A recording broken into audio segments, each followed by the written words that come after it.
আসসালামু আলাইকুম, স্বাগত জানাচ্ছি আন্তর্জাতিক সংবাদে। সংবাদের শুরুতে থাকছে সংবাদ শিরোনাম। হত্যাকাণ্ড বন্ধের আশ্বাস পেয়ে ইরান নিয়ে সুর নরম করলেন ডোনাল্ড ট্রাম্প। দীর্ঘমেয়াদী যুদ্ধ নয়, ইরানে দ্রুত এবং চূড়ান্ত আঘাত হানতে চান ডোনাল্ড ট্রাম্প। বিক্ষোভকারীদের ফাঁসি দেওয়ার পরিকল্পনা নেই, জানিয়েছেন ইরানের পররাষ্ট্রমন্ত্রী। আনুষ্ঠানিকভাবে ভেনিজুয়েলার তেল বিক্রি শুরু করল যুক্তরাষ্ট্র। ইরান ইস্যুতে জাতিসংঘ নিরাপত্তা পরিষদের বৈঠক আজ। তেহরানের সুস্পষ্ট হুমকি, ইরান ইস্যুতে ট্রাম্পের হঠাৎ নমনীয় সুর।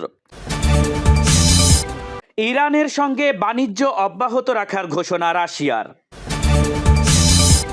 5 ঘন্টা বন্ধ থাকার পর পুনরায় চালু ইরানের আকাশপথ। শুনছিলেন সংবাদ শিরোনাম, এবার জানিয়ে দিব বিস্তারিত। হত্যাকাণ্ড বন্ধের আশ্বাস পেয়ে ইরান নিয়ে সুর নরম করলেন ডোনাল্ড ট্রাম্প। ইরানে বিক্ষোভকারীদের ওপর হত্যাকাণ্ড এবং ফাঁসি স্থগিতের আশ্বাসে মধ্যপ্রাচ্যে যুদ্ধের উত্তেজনা কিছুটা প্রশমিত হয়েছে। প্রেসিডেন্ট ডোনাল্ড ট্রাম্প জানিয়েছেন, তেহরানের ইতিবাচক ছাড়াই তিনি আপাতত সামরিক হস্তক্ষেপ থেকে সরে আসছেন, যদিও সব বিকল্প এখনও খোলা রেখেছেন। ইরানের পররাষ্ট্রমন্ত্রী আব্বাস আরাকচিও বিক্ষোভকারীদের ফাঁসি দেওয়ার পরিকল্পনা অস্বীকার করে পরিস্থিতি নিয়ন্ত্রণে থাকার দাবি করেছেন। তবে সংঘাতের আশঙ্কায় কাতার ঘাঁটি থেকে মার্কিন কর্মী প্রত্যাহার এবং ইরানের পাল্টা হামলার হুমকি পরিস্থিতিকে এখনও ঝুঁকিপূর্ণ করে রেখেছে। অ্যামনেস্টি ইন্টারন্যাশনালের মতে, ইরানে ব্যাপক প্রাণহানি এবং ইন্টারনেট ব্ল্যাকআউট চললেও ট্রাম্পের সুর নরম হওয়াকে বিশ্লেষকরা সংঘাত এড়ানোর একটি কৌশল হিসেবেই দেখছেন। দীর্ঘমেয়াদী যুদ্ধ নয়, ইরানে দ্রুত এবং চূড়ান্ত আঘাত হানতে চান ডোনাল্ড ট্রাম্প।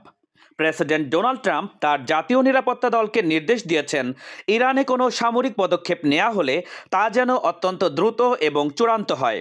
তিনি দীর্ঘমেয়াদী কোনো যুদ্ধ চান না, বরং সরাসরি আঘাতের মাধ্যমে শাসক গোষ্ঠীর পতন ত্বরান্বিত করতে আগ্রহী। ট্রাম্প বিক্ষোভকারীদের উদ্দেশ্যে সাহায্য আসছে বলে বার্তা দিলেও বর্তমানে হত্যাকাণ্ড এবং ফাঁসি স্থগিতের খবরে পরিস্থিতি নিবিড়ভাবে পর্যবেক্ষণ করছেন। সম্ভাব্য ইরানি প্রতিশোধ এবং ইসরায়েল সহ মিত্রদের নিরাপত্তার কথা মাথায় রেখে কাতার ঘাঁটি থেকে মার্কিন সেনাদের নিরাপদ স্থানে সরানো হচ্ছে। সেন্ট্রাল কমান্ড ইতোমধ্যে বিভিন্ন সামরিক বিকল্প ট্রাম্পের সামনে উপস্থাপন করেছে, যা যে কোনো সময় কার্যকর হতে পারে। একদিকে ট্রাম্পের চূড়ান্ত আঘাতের পরিকল্পনা, অন্যদিকে মধ্যপ্রাচ্যে মার্কিন বাহিনীর সতর্ক অবস্থান, সব মিলিয়ে ইরান ইস্যুতে এক টানটান উত্তেজনা বিরাজ করছে। বিক্ষোভকারীদের ফাঁসি দেওয়ার পরিকল্পনা নেই, জানিয়েছেন ইরানের পররাষ্ট্রমন্ত্রী।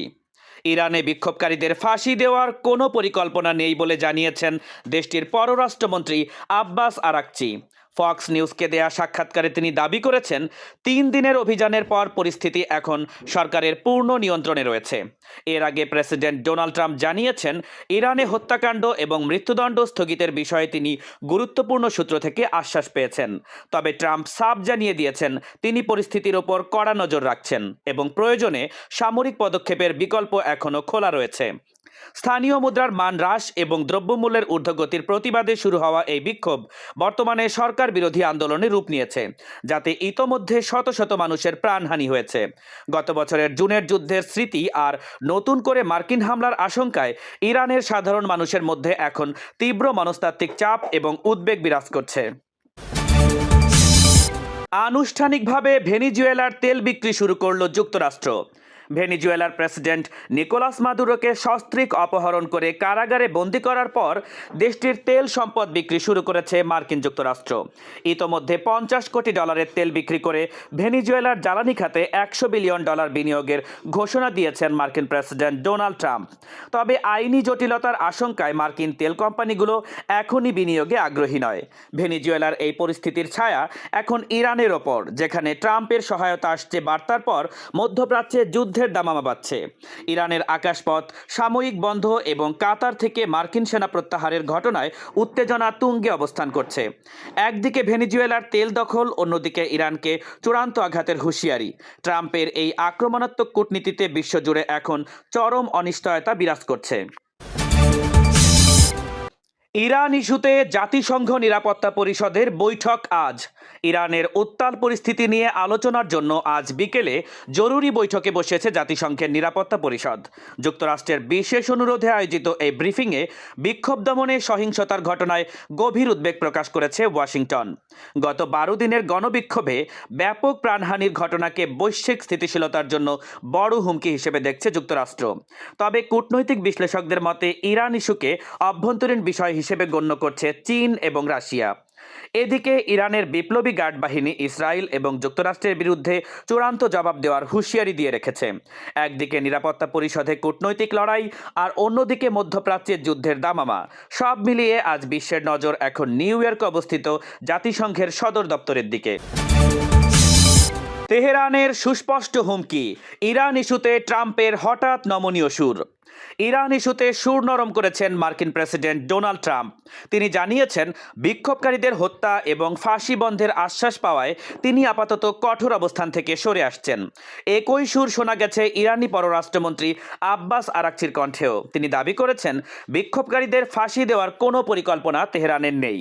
তবে উত্তেজনা পুরোপুরি কমেনি। সম্ভাব্য হামলা মোকাবেলায় কাতার ঘাঁটি থেকে মার্কিন কর্মী প্রত্যাহার করা হয়েছে এবং ইরানের বিপ্লবী গার্ড বাহিনী সর্বোচ্চ যুদ্ধ প্রস্তুতি নিয়ে রেখেছে। এদিকে ইরানে এখনও ইন্টারনেট ব্ল্যাকআউট চলছে এবং নিহতের সংখ্যা নিয়ে মানবাধিকার সংস্থা এবং সরকারের তথ্যে বড় ব্যবধান রয়েছে। সব মিলিয়ে ট্রাম্পের বক্তব্যের যুদ্ধের সংখ্যা কিছুটা কমলেও মধ্যপ্রাচ্যের আকাশ এখনও অনিশ্চয়তার মেঘে ঢাকা। ইরানের সঙ্গে বাণিজ্য অব্যাহত রাখার ঘোষণা রাশিয়ার। ইরানের সঙ্গে বাণিজ্য করা দেশগুলোর ওপর 25% অতিরিক্ত শুল্ক আরোপের ঘোষণা দিয়েছেন মার্কিন প্রেসিডেন্ট ডোনাল্ড ট্রাম্প। তবে রাশিয়ার পররাষ্ট্রমন্ত্রী সের্গেই ল্যাভরভ জানিয়েছেন, এই হুমকিতে মস্কো তেহরান বাণিজ্যিক সম্পর্কে কোনো প্রভাব পড়বে না এবং তারা তাদের চুক্তিগুলো বাস্তবায়ন করেই যাবে। ক্রেমলিনের মতে, শুল্ক বৃদ্ধির এমন পদক্ষেপ আদতে বিশ্ববাজারে আমেরিকার দুর্বল অবস্থানেরই বহিঃপ্রকাশ। এর আগে চীনও যুক্তরাষ্ট্রের এই শুল্কযুদ্ধ প্রত্যাখ্যান করে ইরানের পাশে থাকার ঘোষণা দিয়েছে। এদিকে মধ্যপ্রাচ্যে মার্কিন রণতরী মোতায়েন, কাতার ঘাঁটি থেকে সেনা প্রত্যাহার এবং ইরানের আকাশপথ কয়েক ঘন্টা বন্ধ থাকার ঘটনায় পুরো অঞ্চল এখন এক রণক্ষেত্রে পরিণত হয়েছে। একদিকে ট্রাম্পের অর্থনৈতিক এবং সামরিক চাপ, অন্যদিকে রাশিয়া চীনের অনড় অবস্থান। সব মিলিয়ে ইরান ইস্যুতে বিশ্ব রাজনীতি এখন চরম সংঘাতের মুখে রয়েছে। 5 ঘন্টা বন্ধ থাকার পর পুনরায় চালু ইরানের আকাশপথ। যুক্তরাষ্ট্র এবং ইরানের মধ্যে তীব্র সামরিক উত্তেজনার মাঝে 5 ঘন্টা বন্ধ রাখার পর পুনরায় আকাশপথ খুলে দিয়েছে তেহরান। বুধবার বিকেলে সব ধরনের ফ্লাইটের ওপর নিষেধাজ্ঞা জারির পর আন্তর্জাতিক মহলে উদ্বেগ ছড়িয়ে পড়লে গভীর রাতে তা প্রত্যাহার করা হয়। এদিকে প্রেসিডেন্ট ডোনাল্ড ট্রাম্প জানিয়েছেন, ইরানে বিক্ষোভকারীদের ফাঁসি এবং হত্যাকাণ্ড স্থগিতের আশ্বাস পেয়েছেন তিনি, যা সংঘাতের আশঙ্কা কিছুটা কমিয়ে দিয়েছে। তবে সতর্কতামূলক ব্যবস্থা হিসেবে কাতার ঘাঁটি থেকে মার্কিন কর্মী প্রত্যাহার এবং মধ্যপ্রাচ্যে শক্তিশালী রণতরী ইউএসএস আব্রাহাম লিঙ্কন মোতায়েন করায় পরিস্থিতি এখন থমথমে। মানবাধিকার সংস্থাগুলোর দাবি অনুযায়ী ইরানে ব্যাপক প্রাণহানি ঘটলেও তেহরান পরিস্থিতির নিয়ন্ত্রণে থাকার দাবি করছে। সব মিলিয়ে আকাশপথ সচল হলেও ট্রাম্পের দ্রুত এবং চূড়ান্ত আঘাতের হুঁশিয়ারি আর ইরানের পাল্টা হামলার হুমকিতে পুরো অঞ্চল এখনো যুদ্ধের দ্বার প্রান্তেই রয়েছে।